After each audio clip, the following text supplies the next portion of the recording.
आई भैया हम सिंगर सोनम श्री बड़ा सुंदर एगो गीत लेके आइल बनी और बड़ा सुंदर musician team live recording studio Masaurhi. बहुत बहुत धन्यवाद सोनू जी के, साथ ही बड़ा सुंदर म्यूजिशियन टीम भैया लोग के भी। लक्ष्मी पूजा के शुभ अवसर पे ये गीत लेके आइल बनी भैया। आशा ना पूरा विश्वास बाटे कि हमरो के प्यार आशीर्वाद मिली। और ये गीत सोनू डीजे इवेंट ऑफिशियल पे आई, तरुआ लोगन अपन प्यार आशीर्वाद दी भैया।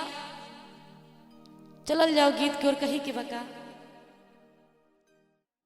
कि पान फूला नेवता पे ठवनिए मैया,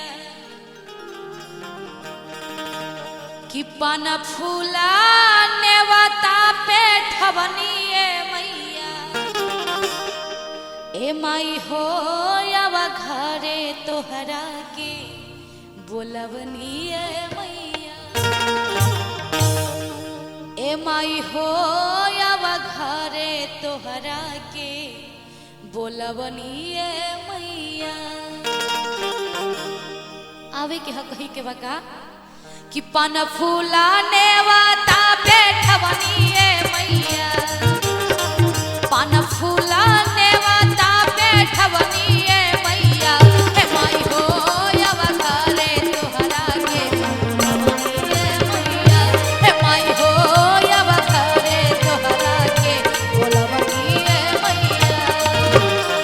पान फूला नेवता पे ठवनिए मैया। पान फूला नेवता पे ठवनिए मैया। हे माई हो अब घरे तोहरा के बोलवनिए मैया। हे माई हो अब घरे तोहरा के बोलवनिए मैया।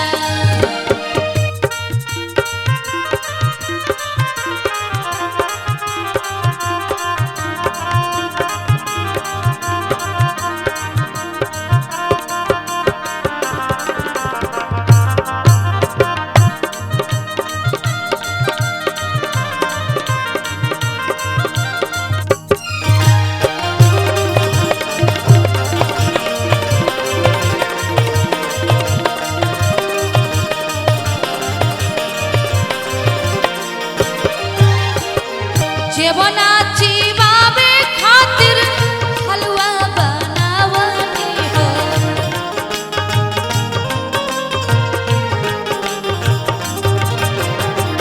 मेवा मिष्टाना औरी नरियर मांगावनी हो।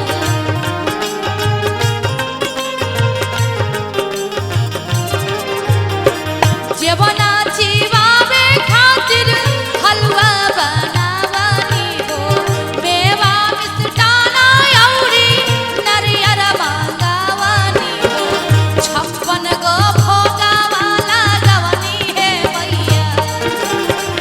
छप्पन गो